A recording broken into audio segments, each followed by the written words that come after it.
blowing out my ass.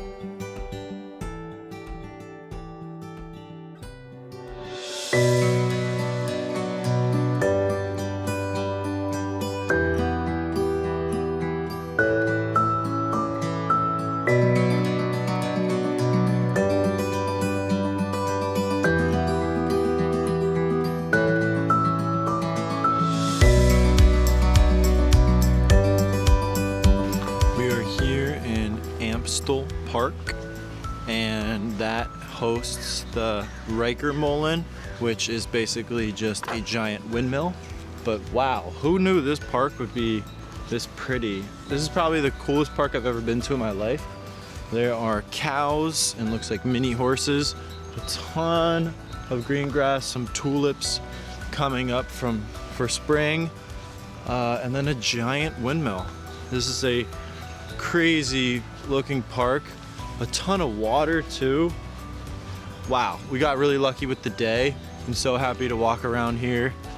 You know it's a good day when I'm wearing my glasses because, you know, just means it's a nice sunny day. But check out these cows.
This windmill is actually way taller than I expected.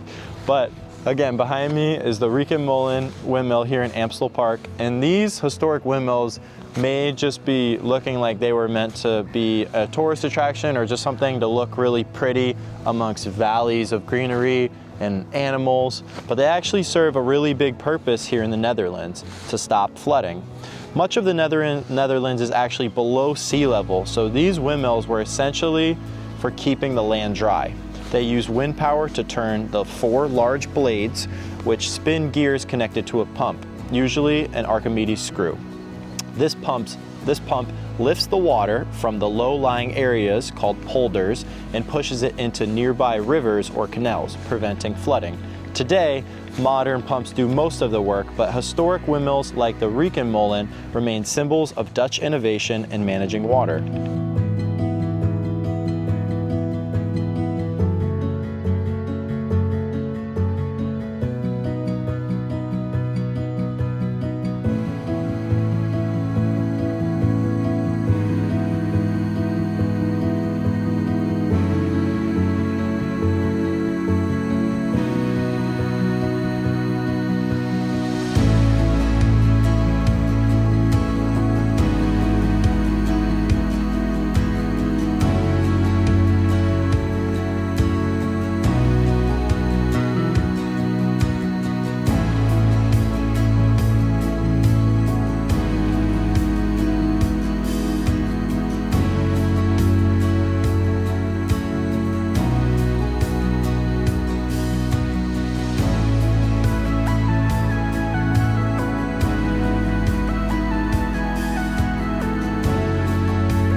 were some houseboats here in Amsterdam, and they were very, very popular in World War II when there was a major housing shortage.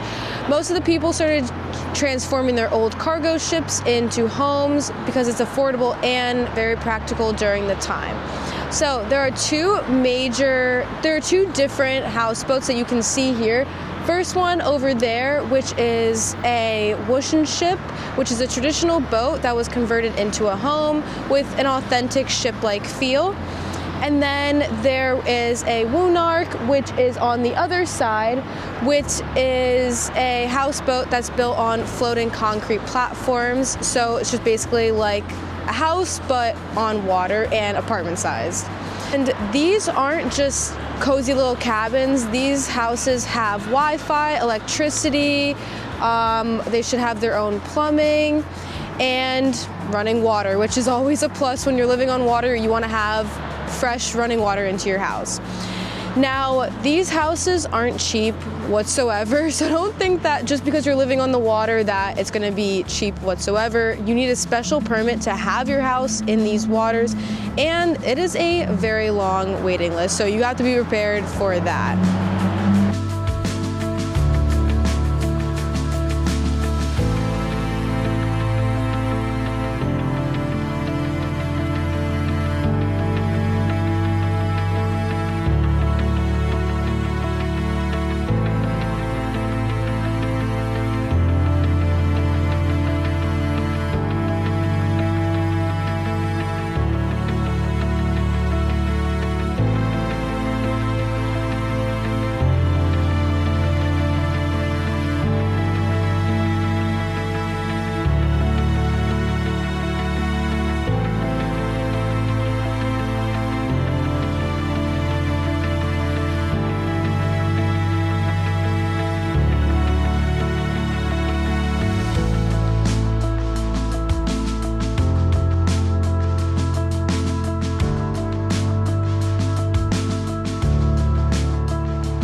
Behind me is a windmill called the Gooyer, and it is the tallest windmill in all of the Netherlands, which stands at around 87 feet tall. This current structure was built in 1725, but the original one was built in the 1600s. This thing was originally meant to grind down the grain for all the bakers that are in the area. And another cool fact about this place is that it was moved multiple times before settling into what is now known as a bar. We ended up picking up some beers from the bar, which is pronounced Brouwerginty. I'm not sure how to pronounce it, but we got 6 different ones to try, and the one that I'm the most excited to try is the golden egg one, which seems pretty unique. So very excited to try these.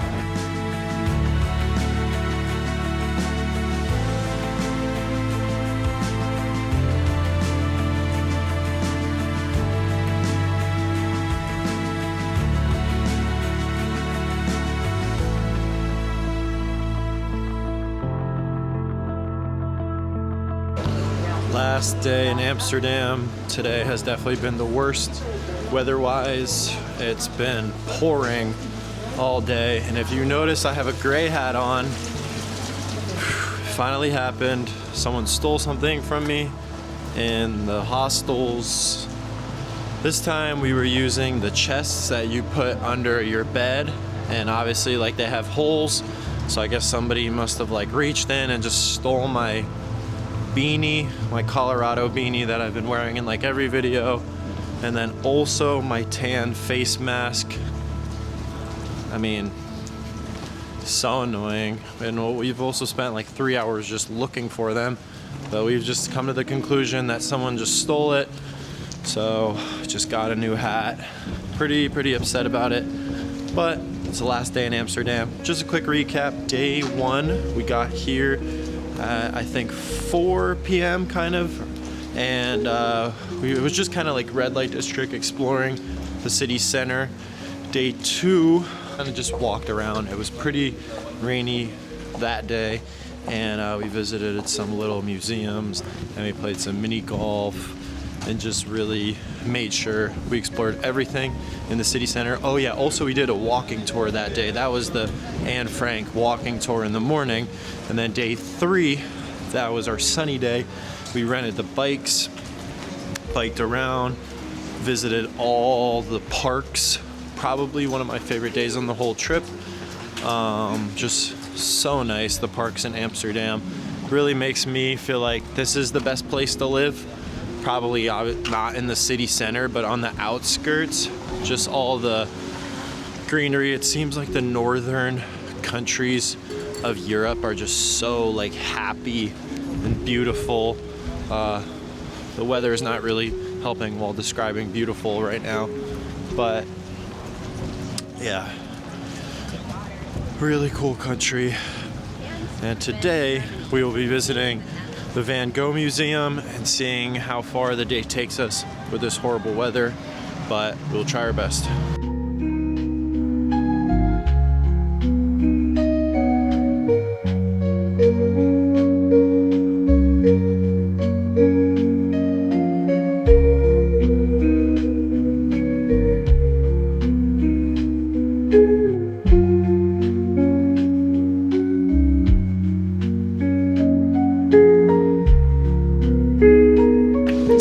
This is the old church tower at Nieuwen, which was painted in 1885 by Van Gogh. It shows a church with a graveyard. We originally thought that it was a miniature castle, but it is a church with a graveyard, some flowers, looking like a pretty blue sunny day, and it just reflects Van Gogh's peasant life and the idea of nature welcoming human creations using dark and kind of like light tones.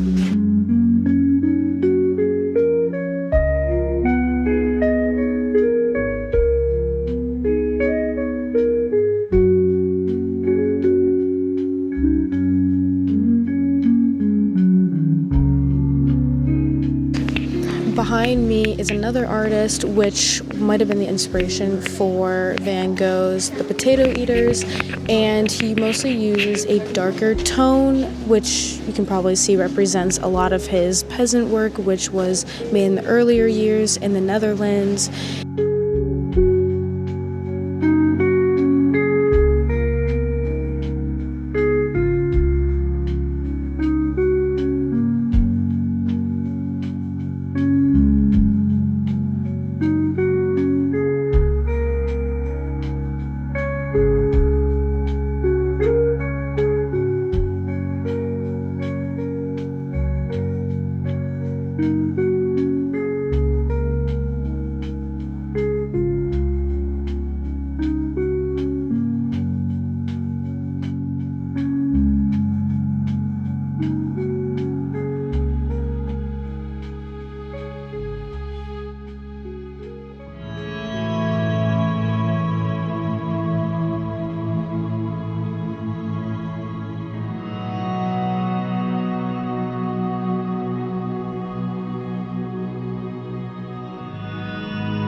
So we are here at the Van Gogh Museum in Amsterdam. It is actually the #1 thing to do if you look on the list of what to do in Amsterdam. And we completed the museum in about an hour, but this place has the most Van Gogh collections of the world. There are 200 paintings, 500 drawings, and 750 letters of Van Gogh's. So it takes you through his life and artistic journey from his early dark tone works like The Potato Eaters to vibrant pieces like Sunflowers and The Hopeful Almond Blossom. one of the coolest things at the Van Gogh Museum that you don't see in other museums is the personal side of Van Gogh, seeing all the different letters written to his brother, Theo.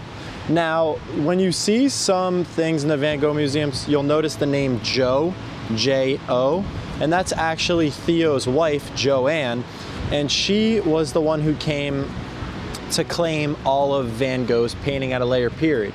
And thanks to her, all the museums that currently hold Van Gogh's work are able to, thanks to her generous donations of these works that she inherited from Van Gogh and then Van Gogh's brother, her husband.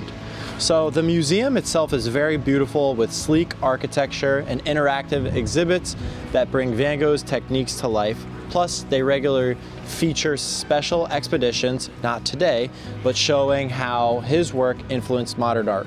One piece that we didn't get to see was called Scream, and this piece is being held at a different museum, but that's a piece that I really wanted to see, and it's a little upsetting that it wasn't there, but oh wait, no, not the Scream, not the Scream. It's the one with the skeleton and he's smoking the cigarette, but I think Scream is like permanently in another museum. As you know, Van Gogh did not have the best life ever. He came to know a lot of mental health struggles, as we learned throughout this museum. Basically, the timeline, without any specific numbers, is Van Gogh didn't really know what he wanted to do until, I believe, his early 20s. And at that point, he lived with his brother, basically painting dark paintings of peasant life in the Netherlands. And then once he moved to Paris, that's where he gained a sense of color and mentored or was a mentee of a lot of other super famous artists at that time.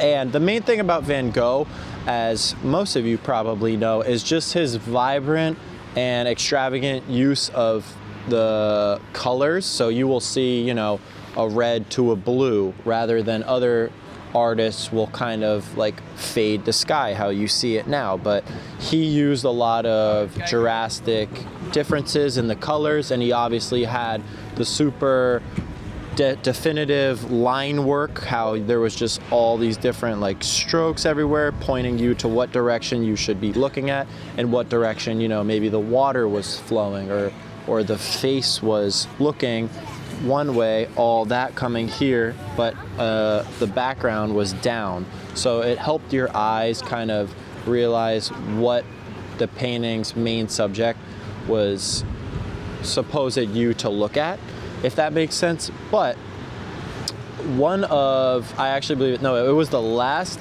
painting of Van Gogh that is called The Wheat Field with Crows, and that really just described his deteriorating mental health, and that painting is very powerful and emotional.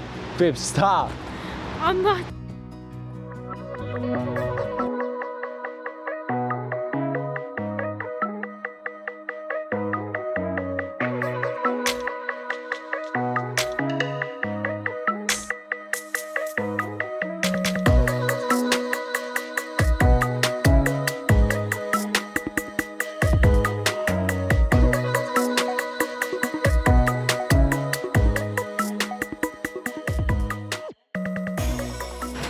Did you know that they pull out 15,000 bikes out of Amsterdam canals per year? The record year was actually 18,000. And can you just imagine your job is just like fishing for bikes every day, like in the canals? I think that that's actually insane. Also, another fact is there were around 88 canals of Amsterdam. So was thought. It was the 88 Canals of Amsterdam like slogan. But today there's actually around 150 canals in Amsterdam, as we believe. Just another little side fact, if you look at some of the houses, not a good example behind me, but it's just so cool that, the whole city was swamp and there were these wooden poles. So the structure or the base of all these buildings is just so unstable, and actually, the wood is also rotting. So maybe other people's jobs are just to be replacing these wooden beams and, putting in steel or whatever is supposed to, you know, be better than wood to hold up these houses. But another thing about these houses is the entire city center of Amsterdam is actually a UNESCO World Heritage Site. So this means the buildings can't be changed or drastically renovated. So when you see some hotels, they're often made up of multiple 5 or more old houses all connected together. This means that they really just keep the original charm of the city alive. And we've had such a great time in Amsterdam. The time has really slowed down here. Paris went really fast, but Amsterdam in general has been pretty slow. We've walked around a lot. We returned our bikes. We did a lot of biking yesterday, but now we are off to the motor oil restaurant that Sophia picked out, so I'll let her talk more about that now. The restaurant that I picked out is called Motors, which means mothers in Dutch, and there are like a million photos of different mothers in this restaurant. It's supposed to be a homemade mother's meal that's all Dutch food, very classic and also super delicious, so I'm very excited to try this. It was pretty hard to get a reservation here, so I'm glad that we got one. It's 5 o'clock right now. Perfect time to have dinner, and just a great way to like start off the night a little bit, because we're probably going to be having a little bit of fun tonight because it's our last night, so might as well just go all out. And that's why I picked this lovely restaurant with a ton of mothers, great home cooking meals, and great Justin, why do you and great home cooked mothers meals from the Dutch.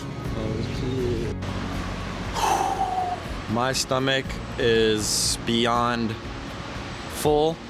I think it's expanded to the absolute max it could have been, which is great to see at a restaurant that they give you a lot of food. And here at Motors, which again means mothers in Dutch, excellent food. Sophia got the ribs. I was just kidding. But she got the ribs. I got the beef stew that also came with potatoes and coleslaw, and came with fries, a bunch of other stuff. So if you ever go there, I would definitely just recommend getting the soup because it comes with a ton of sides, and the ribs, it's kind of just a lot of like a similar tasting thing. Also, there's not that much meat on ribs in general, but with my stew, it came with a ton of sides. You could really try all the different things. Oh yeah, also it came with a lot of mashed potatoes. I would definitely give the place maybe a 9.3. Probably our highest ranking place so far. Really great environment. Excited to go back. But yeah, really great place with a lot of different flavors. Love Dutch